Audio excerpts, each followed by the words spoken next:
la nécessité aussi d'un front global sur le plan économique de la résistance à l'impérialisme occidental s'avère, compte tenu du fait que le socle de l'impérialisme occidental, ou l'un des socles de l'impérialisme occidental, est matériel. C'est sur le socle de sa prospérité matérielle, provenant de la vassalisation et de l'assujettissement des autres peuples, que l'Occident assoit sa domination sur le reste du monde. Il faudrait donc une solidarité sur le plan économique et à l'échelle mondiale des nations victimes de l'impérialisme occidental. Et pour cela, il conviendrait d'abord d'étudier en profondeur les mécanismes historiques de la domination impérialiste occidentale sur le plan économique. Déjà, dès le XVe siècle, la guerre des croisés se solde par une entente entre les Ottomans et les monarchies d'Europe occidentale. Ces dernières s'octroient le monopole donc de l'espace maritime, tandis que les États ottomans contrôlent la terre ferme. Leur logique impérialiste à cette époque-là paraît sur le plan brutal. Toutes les deux entités vont se livrer aux pratiques esclavagistes. Mais c'est l'impérialisme occidental transoceanique qui sera le plus globalisé et qui va être pérennisé jusqu'aujourd'hui. Et donc, dès le XVe siècle, l'Occident se projette au-delà des mers et pense une structuration de l'économie mondiale obéissant à un schéma triangulaire océanique qui lui serait avantageux. Ainsi, les monarchies d'Europe occidentale vont prendre la main-d'œuvre en Afrique, vont les déporter aux Amériques pour qu'ils y produisent de la richesse dans les plantations de ce continent-là en tant que justement main-d'œuvre esclavagisée pour le compte de la prospérité économique d'Europe occidentale et de leurs colonies outre-maritimes. Voilà comment, du 15e au 19e siècle, sera structurée la globalisation économique par l'Occident. À partir du 19e siècle, les colons occidentaux aux Amériques et en Afrique australe entreprennent de s'affranchir de la tutelle impériale et de s'autodéterminer. Alors, l'Occident, n'osant pas exprimer une brutalité avérée envers ses colonies de peuplement outre-maritime, décide à partir du 19e siècle de redéfinir sa logique impérialiste globale sur le plan économique. Cette fois, surtout d'un triangle commercial océanique, cette fois vers l'océan Indien, que sera structurée la globalisation de la domination économique occidentale. À partir du 19e siècle, l'Asie du Sud-Est connaît une domination ponctuelle occidentale, mais la proximité de l'Union soviétique va l'affranchir de l'emprise impérialiste occidentale.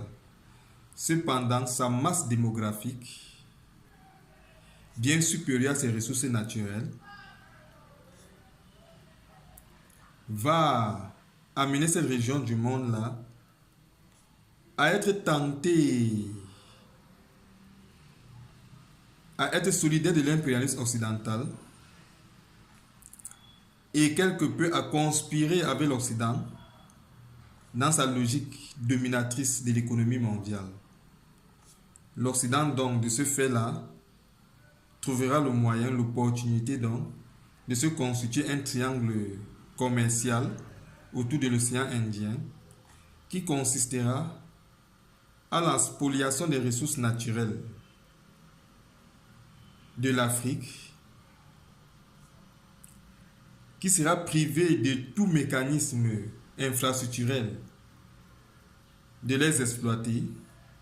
Ces ressources naturelles seront acheminées vers l'Asie du Sud-Est, qui sera chargée de les transformer sans avoir la capacité d'en avoir le contrôle.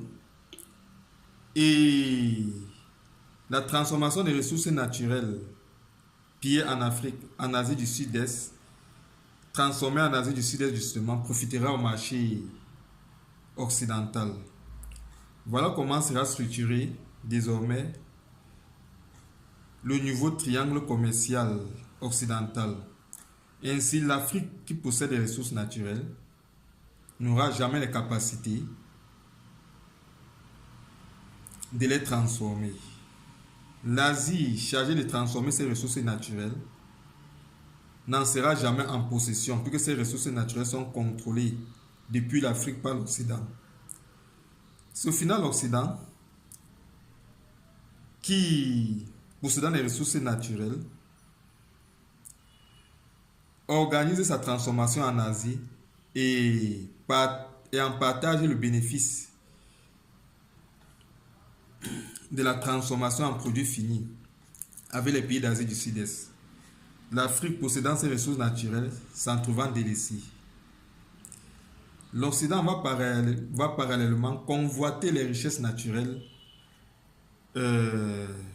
d'Asie du Nord, dont la principale constituante est la nation russe et soviétique. Et donc, la Russie et avant l'URSS seront sans cesse victimes des menaces impérialistes occidentales.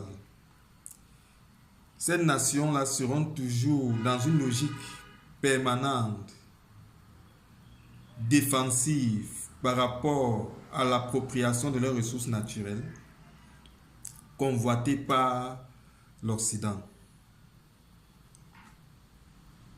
Au niveau de l'Amérique latine, un ordre de domination économique va verticalement s'établir. Les colons occidentaux d'Amérique du Nord vont asseoir leur domination sur l'Amérique latine et vassaliser ces régions du monde-là sans tenir compte des considérations culturelles fondamentales. Ainsi, les colons occidentaux et les populations indigènes, amérindiennes locales, de même que les populations africaines déportées en Amérique latine, seront tous confondus et réduits à la domination impérialiste d'Amérique du Nord, portée par les États-Unis principalement. Voilà comment, au cours de l'histoire, depuis le 15e siècle jusqu'au 20e siècle, l'économie mondiale va être structurée par l'Occident. Et donc, de ce fait, les principales victimes de cet ordre économique mondial occidental sont clairement l'Afrique, l'Amérique du Nord et l'Afrique, l'Amérique du Sud, autant pour moi, l'Amérique latine et l'Asie du Nord, constituée par la Russie principalement.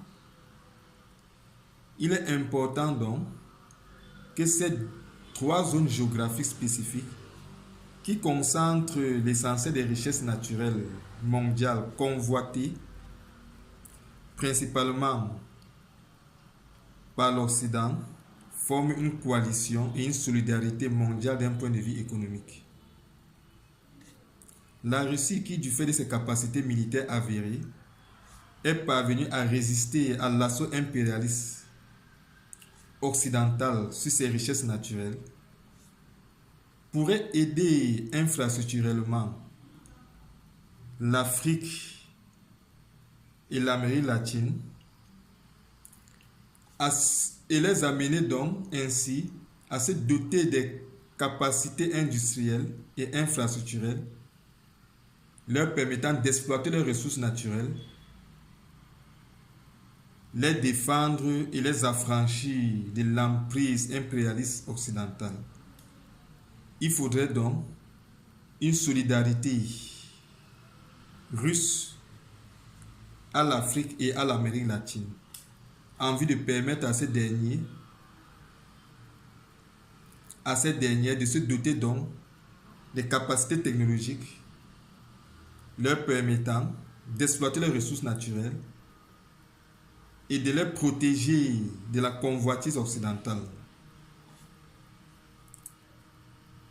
Cette entreprise ne pourrait être à bien menée qu'en persuadant l'Asie du Sud-Est, dont le principal symbole est la Chine, de ce que, à la suite du développement technologique de la Russie, celui de l'Afrique et de l'Amérique latine ne lui serait pas inquiétante pour ce qui est des perspectives de son avenir économique. En effet, l'Asie du Sud-Est trouve inquiétant le développement technologique de l'Afrique et de l'Amérique latine, qui pourrait lui priver définitivement de toute opportunité d'avoir accès aux ressources naturelles permettant d'entretenir son développement économique et les besoins existentiels de sa masse démographique. Mais il faudrait que l'Asie du Sud-Est réalise que sa masse démographique, justement, est un paramètre important sur le plan sécuritaire à l'échelle mondiale.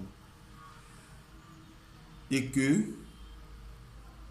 une insécurité économique d'Asie du Sud-Est susciterait une instabilité sur le plan sécuritaire à l'échelle mondiale.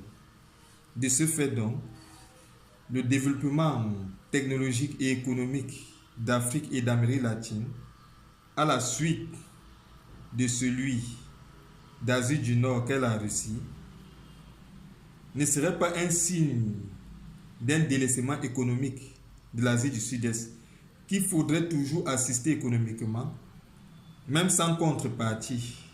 La contrepartie recherchée étant ici d'ordre sécuritaire et visant à persuader cette région extrême orientale du monde à rester fidèle à la résistance globale à l'impérialisme occidental. Ainsi donc, après avoir persuadé l'Asie du Sud-Est